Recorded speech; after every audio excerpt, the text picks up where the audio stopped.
Now, live from the Christian Bible Baptist Church studio, your favorite noontime show, The Baptist Lunch, hosted by Pastor Gil Lorena.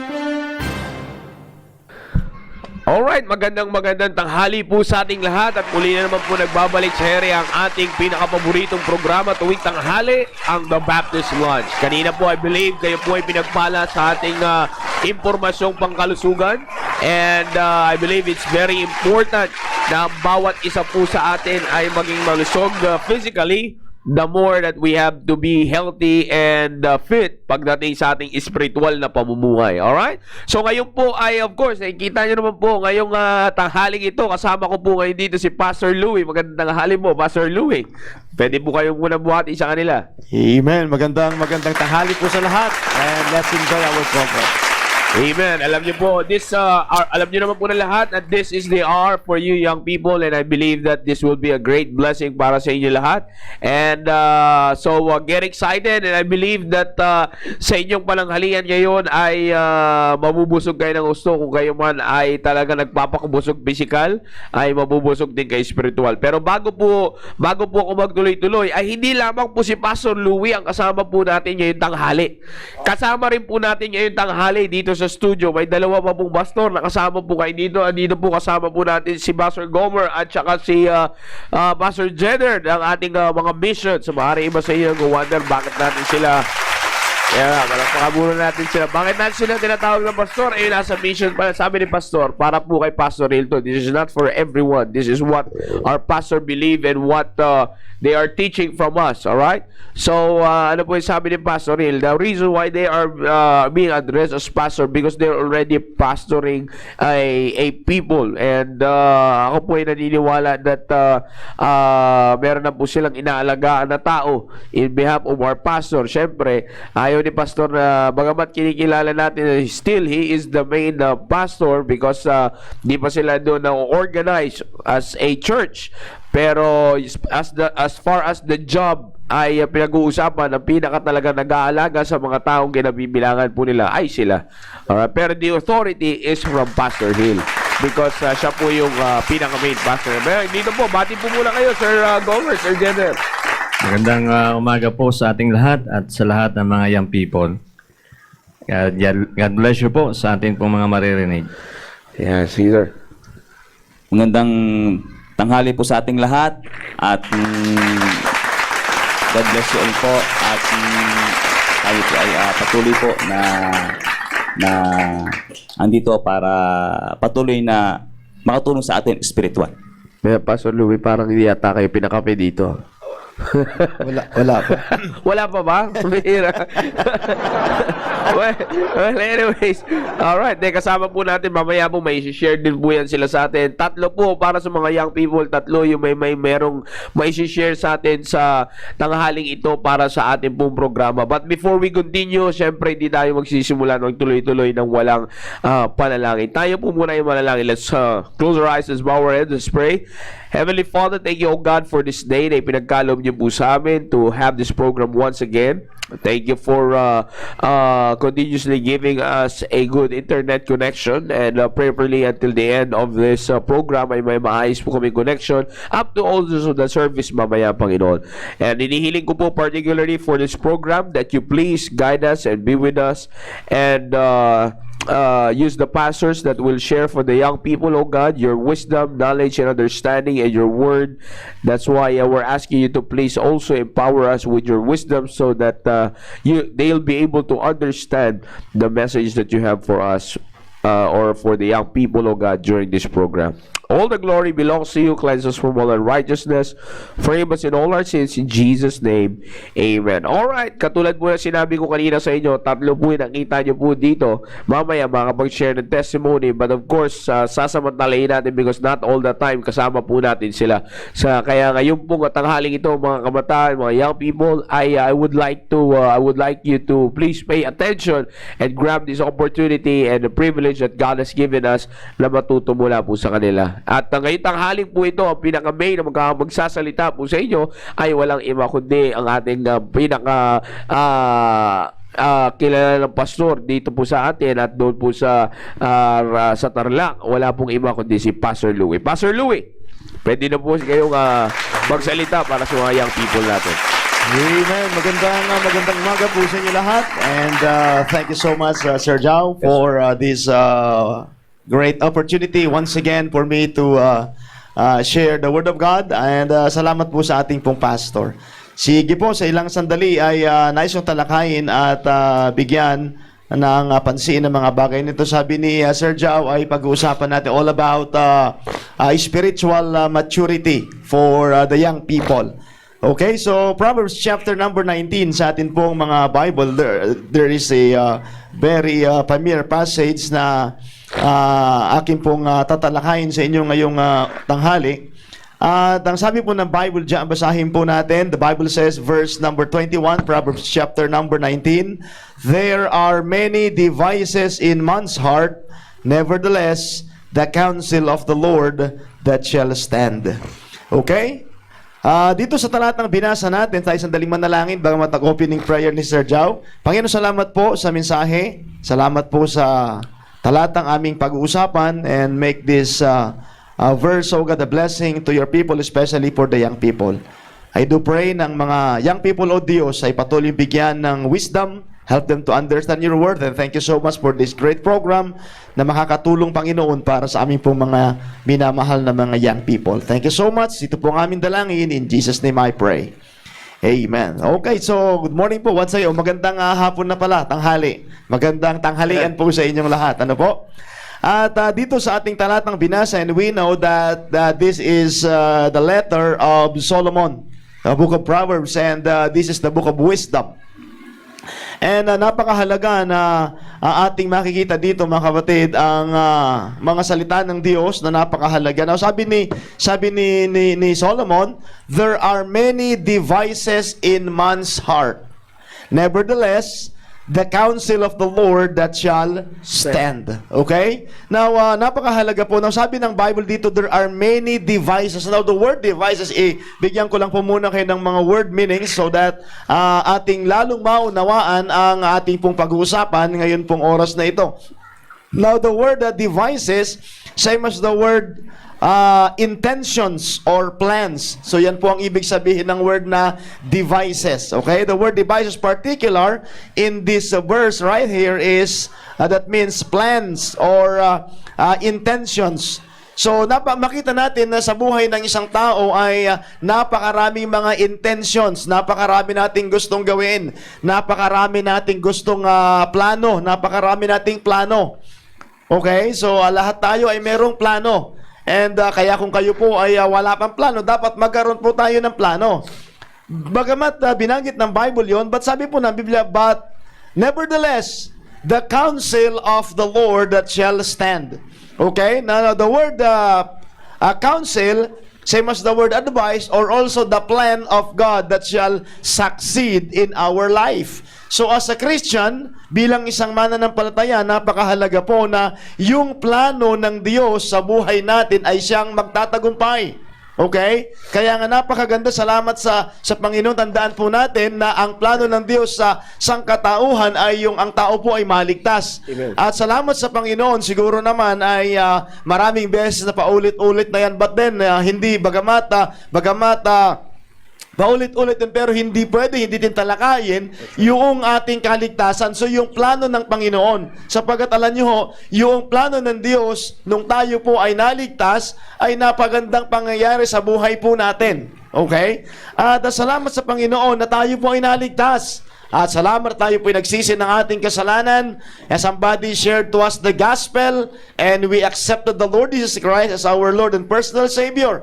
And not only that, na tayo po ay naligtas, ay binigyan tayo ng Panginoon ng pagkakataon na maipaunawa sa atin ang patungkol sa tinatawag na baptism, sapagkat yung comment ng ating Panginoong Hesus nung siya po ay the Great Commission, nung siya ipaakyat na sa langit, ay una, ang tao po ay maligtas, ang lahat ng tao ay maligtas, at sabi ng Bible, bautismuhan sila, and discipleship. So growth. So yun ang napakahalaga. So salvation, and then baptism, and then growth spiritually.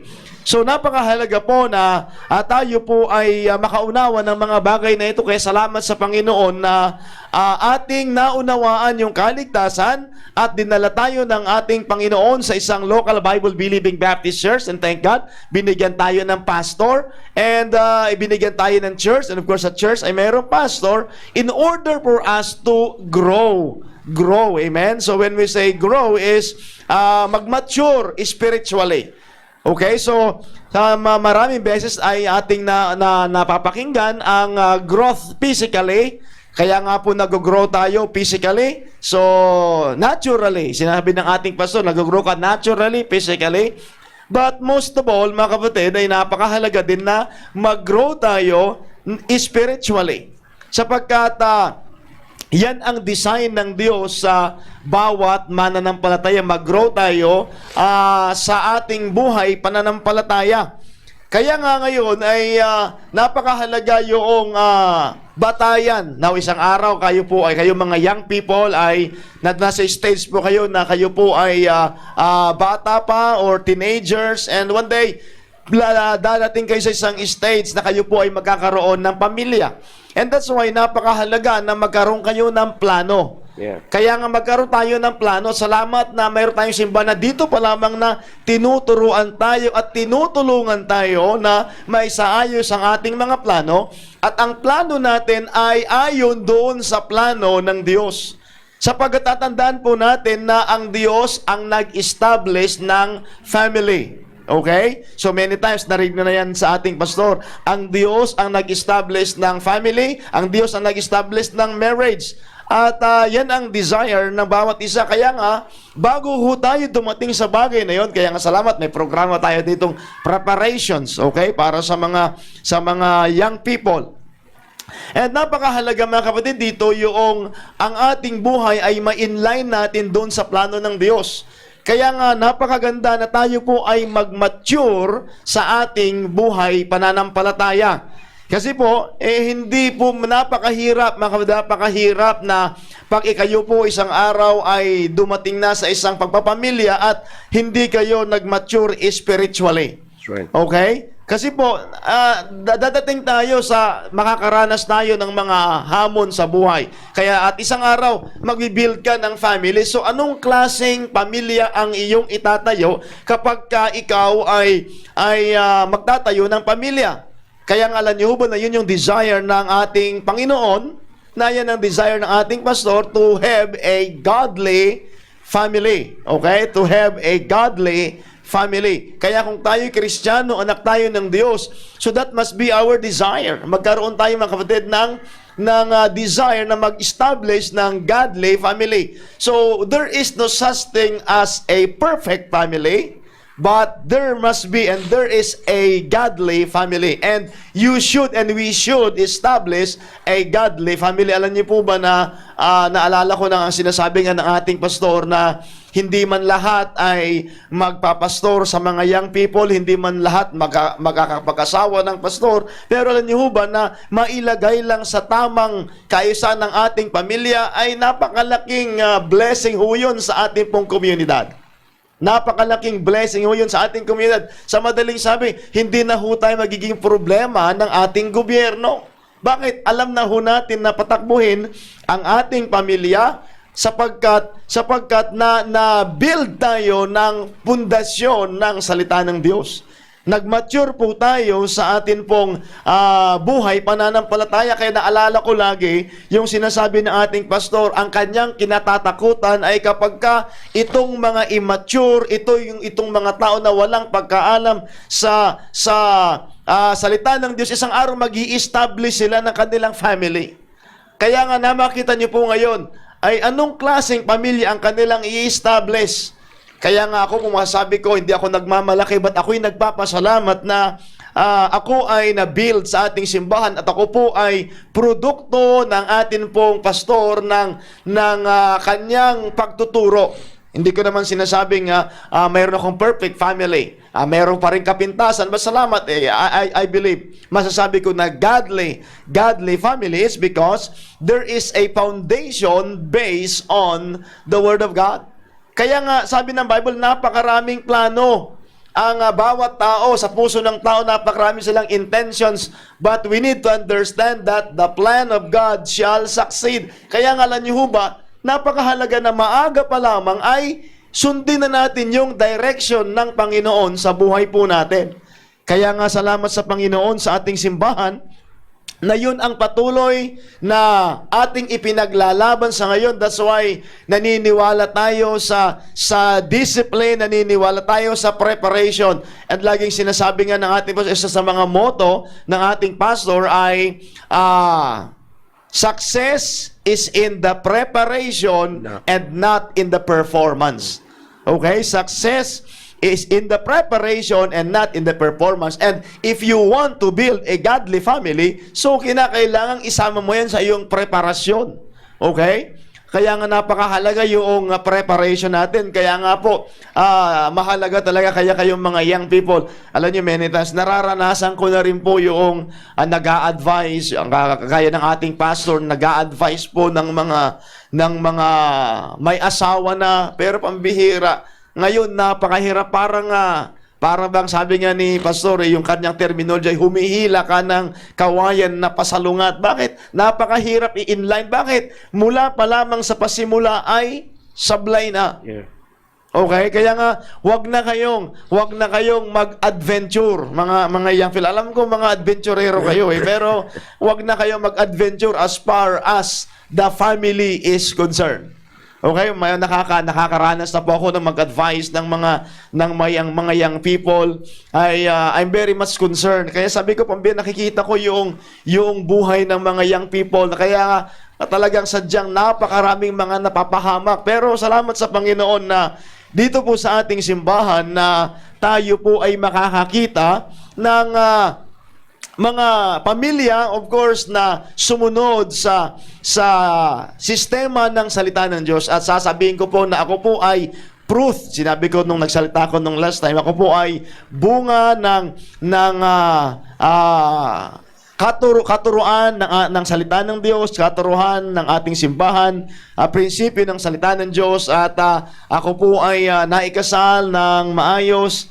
Sabi ko nga po, kami ni Ma'am Tess ay ikinasal. Kami yung unang full-time na naikasal dito sa church, at naikasal po ako sa biyaya ng Panginoon na maayos, at napakagandang aalalahanin yung mga bagay na yon sapagkat sumunod ka sa prinsipyo at nandoon yung pagpapala. Honestly po, hindi ako nahirapan na magpakasal. Okay? Hindi ako nahirapan na magpakasal as far as material things is concerned.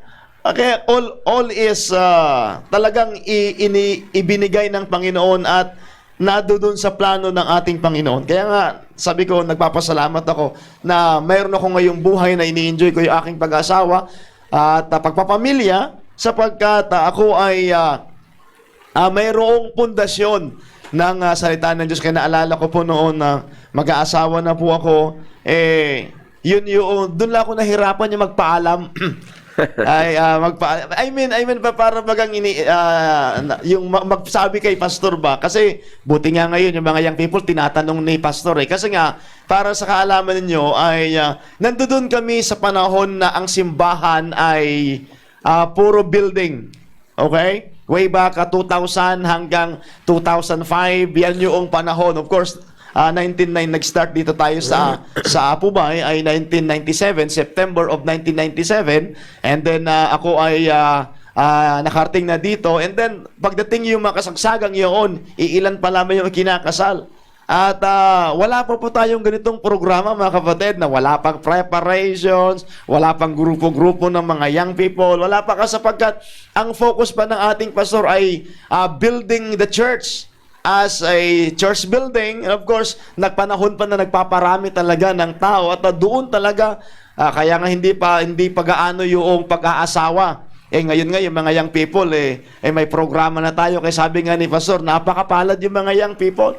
At maliban pa po doon ay yung mga babae, sila yung mas mga ahead. Tapos yung mga young people na mga lalaki, medyo nahuhuli sila as far as edad is concerned. Kaya nga, yun, ganun lagi po yun, na mas spiritual ang mga kababaihan rather than sa mga kalalakihan. As far as sa edad is concerned, ay mas ahead yung sa edad, yung mga spiritual na. Okay? So, yan ang ibig ko pong sabihin. Nakakatanda. Nauuna, okay? Nauuna talaga sila. So, yun, yung mga inabot ko yung panahon nila Mamuriel at panahon nila Brother Noel. At yun yung mga naunang nakasal na nakita ko po eh. Sina Sir Willie, yan yung mga naunang ikinasal. And then sina Sir Roy, and then kami na. Kami yung mga sumunod. Pastor RJ na una ng konti sa amin. At salamat sa Panginoon. And then 2003 of September, ako naman ay ikinasal. Kaya nga sabi ko parang kailan lang ay nasa 17 years na ako na may pamilya. And by the grace of God is nagpapasalamat ako sa biyaya ng Panginoon. So, yun. Hindi pa talaga yun yung focus ng ating pastor Ron, bibihira nagpapakasal. Pero salamat sa Panginoon na ang ating simbahan as of now ay nadudoon yung programa ng ating simbahan at masasabi ko na ako ay nagkaroon ng maayos na pagpapamilya bagamat may mga problema habang ikaw ay nadudoon sa pagsisimula mo ng family mo. Wala naman pong family, mag-asawa na hindi nagkaroon ng problema. But sabi ko, minimal lang ho yung mga bagay na yun sapagkat minsan nga, ito po ang aking terminology at sinasabi. Alam yan ni Ma'am Tess. Sabi ko, narinig na natin sa simbahan yan. Narinig na sa ating pastor yan, sa preaching yan. Ano pa bang gagawin natin? Sundin na lang. Di ba? So, ganun lang po. Gagamitin mo yung mensahe. So, the best. Kaya nga, kapag normal yung nagkakagalitan sa isa't isa, pero ano ang katuruan na sinasabi ng ating pastor? So wag mong patatagalin, wag mong palulubugan ng araw yung galit. Okay? That's in the Ephesians. Be ye angry and sin not, and let not the sun go down upon your wrath.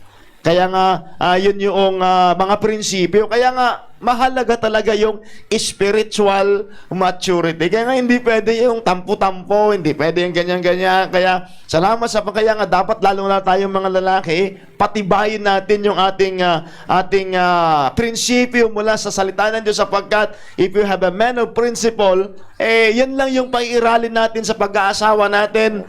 Naniniwala ako mga kapatid na everything will be fine by the grace of God. Kaya nga napakahalaga na ma-establish talaga. So, ngayon pa lamang, so ilang panahon na lang, ilang minuto na lang, at para mabigyan din yung aking mga kasamahan. Ngayon pa lang, ang sinasabi ko dito mga kapatid ay magsimula tayo ng tama. Let's start it right. Let's start right. Kaya nga magsimula tayo ng tama sapagkat pag nagsimula ka ng tama, ipagpapatuloy mo tama at magtatapos ka tama.